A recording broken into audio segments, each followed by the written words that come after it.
Welcome to simple vlog. Idli தோசைக்கு ரொம்பவே சுவையான முறையில் கத்திரிக்காய் கடையில் எப்படி செய்யலான்னு பார்க்க போகிறோம். இது சாதத்துக்கும் ரொம்ப அருமையான முறையில் இருக்கும். இட்லிக்கு இந்த மாதிரி கத்திரிக்காய் கடையில் செஞ்சு வச்சுட்டிங்கன்னா சட்னி வகையே எதுவும் தேவையில்லை. அந்தளவுக்கு இது வந்து அருமையான சுவை கொடுக்கும். ரொம்ப ரொம்ப சுவையான இந்த கத்திரிக்காய் கடையில் கண்டிப்பாக ட்ரை பண்ணி பாருங்கள். இட்லி தோசைக்கு ரொம்பவே சூப்பராக இருக்கும். இந்த ரெசிபி பார்க்குறதுக்கு முன்னால் வீடியோவை லைக் பண்ணிவிட்டு சப்ஸ்கிரைப் பண்ணிக்கோங்க. பெல் ஐக்கன்லாம் ஆளுங்கிற பட்டனை கிளிக் பண்ணுங்கள். வாங்க எப்படி செய்யலான்னு பார்க்கலாம். இந்த கத்திரிக்காய் கடையில் வந்து குக்கரில் செய்யும்போது உங்களுக்கு சீக்கிரமாகவே டைம் இழுக்காது. பாத்திரத்தில் செய்யும்போது கொஞ்சம் லேட் ஆகும். அதுக்காக குக்கரில் வந்து உங்களுக்கு குயிக்கான முறையில் வேணும்னா குக்கரில் செஞ்சுக்கலாம். இப்போ குக்கரில் வந்து எண்ணெய் வந்து ஒரு 2லேருந்து 3 டேபிள் ஸ்பூன் சேர்த்திட்டு, எண்ணெய் சூடானது கடுகு 1/2 டீஸ்பூன் போட்டுட்டு, இதோட கடலைப்பருப்பு 1/2 டீஸ்பூனு, உளுந்தம்பருப்பு 1/2 டீஸ்பூன் போட்டு நல்லா பொரிஞ்சுமிட்டி, இதில் சீரகம் வந்து 1/2 டீஸ்பூன் போட்டு நல்லா பொரிய விட வேணும். அப்போ தான் நல்லா மணமாக இருக்கும். இப்போ சீரகம் நல்லா பொரிஞ்சுமிட்டு இதில் பெரிய வெங்காயம் 2 கட் பண்ணி வச்சுருக்கிறேன். அதை இதோட சேர்த்திக்கலாம். சின்ன வெங்காயம் இருந்தால் இன்னும் டேஸ்ட்டு சூப்பராக இருக்கும். சின்ன வெங்காயம் இல்லைன்னா பெரிய வெங்காயம் வந்து சேர்த்திக்கலாம். வெங்காயத்தை சேர்த்திட்டு இதில் காஞ்ச மிளகாய் ஒரு 4லேருந்து 5 காஞ்ச மிளகாய் சேர்த்திக்கிங்க. கிள்ளி சேர்த்திட்டு இதோட 10 பல் பூண்டு போட்டுக்கலாம். பூண்டு சேர்த்திட்டு கருவேப்பிலை கொஞ்சமாக இதோட சேர்த்திட்டு, காரம் வந்து உங்களுக்கு எந்த அளவுக்கு தேவையோ அதுக்கு தகுந்த மாதிரி எடுத்துக்கோங்க. கொஞ்சம் காரம் அதிகமாக இருந்தால் ரொம்ப அருமையாக இருக்கும்.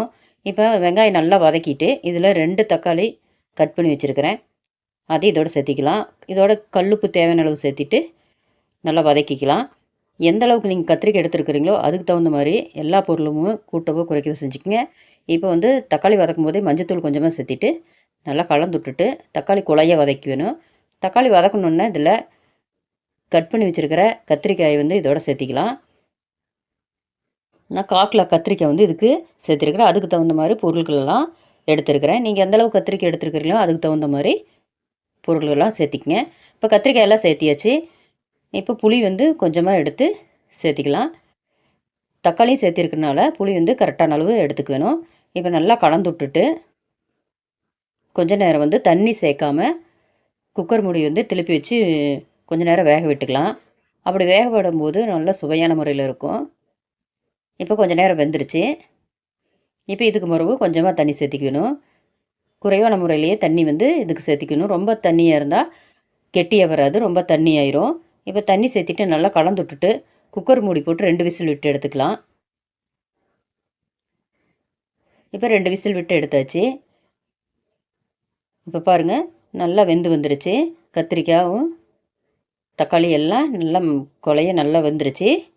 தண்ணி கரெக்டான முறையில் இருக்குது. இப்போ வந்து இந்த கத்திரிக்காய் வந்து ஒரு பாத்திரத்தில் மாற்றிட்டு கடைஞ்சிக்கலாம். நீங்கள் அப்படியே வச்சு கூட ஈஸியாக கடைஞ்சிக்கலாம். ஏன்னா நல்லா குழைய வந்திருக்கிறனால நீங்கள் ஒரு மத்து வச்சு குக்கர்லேயோட வச்சு கடைஞ்சிக்கிங்க. உப்பு பத்தலினா கொஞ்சமாக மறுபடியும் சேர்த்திட்டு நல்லா கடைஞ்சி எடுத்துக்கணும்.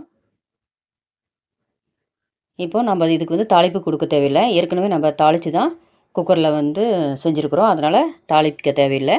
ரொம்ப சுவையான முறையில் மணக்க மணக்க கத்திரிக்காய் கடையில் வந்து எந்த மசாலா பொருளும் சேர்த்தாமல் சிம்பிளான முறையில் ரொம்பவே டேஸ்ட்டான முறையில் ரெடி ஆயிடுச்சு. கண்டிப்பாக வீடியோ வந்து முழுமையாக பார்த்துட்டு இந்த முறையில் கண்டிப்பாக செஞ்சு பாருங்கள். செஞ்சு பார்த்துட்டு எப்படி இருந்துன்னு கமெண்ட்டில் சொல்லுங்கள்.